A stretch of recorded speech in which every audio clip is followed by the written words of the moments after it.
madaxweynaha dowlad goboleedka Koonfur Galbeed Soomaaliya Mudane Shariif Xasan Sheekh Aadan oo ay weelinayaan qaar ka mid ah golihiisa wasiirada ayaa maanta soo gaaray degmada Afgooye ee gobolka Shabeellaha Hoose. Madaxweynaha ayaa xariga ka jaray saldhigga cusub ee degmada Afgooye oo dhawaantan ka socda dayactir. ugu horeen madasha xariirka waxaa hadallo ka jeediyay gudoomiyaha degmada Afgooye Cabdinaasir Caalim Ibraahim. mashruuca wadada lagu dhisaayo oo 4 kiiloomitir ee bar ah iyadana waxa iska kaashanaya guddiga ganacsatada Koonfur Galbeed maamulka Koonfur Galbeed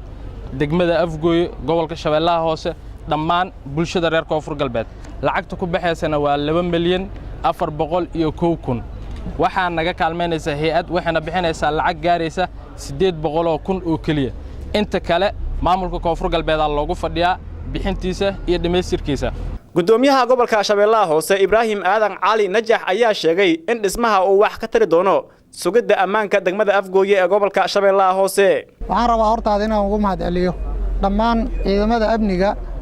halkan ka howlgala qaybahooda kala duwan iyo maamulka iyo bulshada odayaasha ay ugu horeeyaan degmadan kaalintii ay ka qaateen dayactirkii lagu sameeyay saldhigga degmada Afgooye oo runtii maanta adiga xariga aad ka jiraysid. waxaan rabaa sidaas la mid ah mudan madaxweyne inaan kula wadaago aan kugu soo dhaweeyo gobolkaaga degmada Afgooye. gobolka waxaa ka jira mashaariic fara badan oo laga wado oo dawladda ay ka wado sida dardaarinka ay ugu horeyso wadadan oo 70% qarashaadka ku baxay wadadan ay bixinayaan dadka shacabka ah ee Koonfur Galbeed iyo kuwa runtii Soomaaliyeed si guud ahaan sidaas la mid ah qorshooyinka nooxiga waxaa ka mid ah inaan wadooyinka dadka ay mari waayeen ee magaaladan gudaheeda mara ee isku socodka dadka ee ganacsiga labadaba muhiim ah inaan ku xijino maadaama dib u dhiskii saldhiggu noo dhamaaday. Shariif Xasan Sheekh Aadan madaxweynaha dowlad goboleedka Koonfur Galbeed Soomaaliya ayaa sheegay in qorshaha maamulkiisu uu yahay horumarinta adeegyada shacabka ku nool Koonfur Galbeed Soomaaliya. reer Afgooye oo nabad jecel dadaalka ay sameeyeen oo maanta aan u joogno insha Allah aad iyo aad ugu mahadcelinaynaa mahad Ilaahay iskale dadaalkan waxaan leenahay dadaalka la lagu daro runtii anaga horta wixii dhaliila waa qaadanaynaa laakiin waxa is leenahay dhaliishu waxay ku imaanaysaa horta nabad la'aanta wax walba ka daran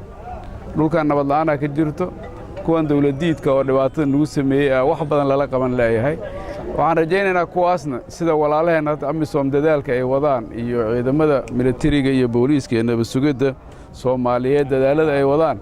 in looga adkaado kadibna dadku ay dalkooda dhistaan oo gacmaha isqabsadaan oo dib u heshiisiin laga galo waxyaalihii jiray runtii anaga dib u heshiisiinta maraan bilownay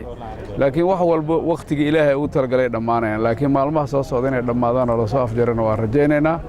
runtii wixii laga soo maray waa la ogyahay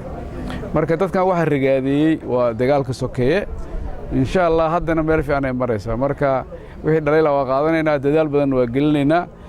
maamulka kolba waa maqlayaa xafiisyada inay fariistaan oo dadaal ay geliyaan waa ka codsanaynaa ama waa faraynaa runtii taas waan la sameeynaa biidin Ilaahay kariim. Cabdiwali Cali online TV-ga caalamiga ah ee Universal gobolka Shabeellaha Hoose.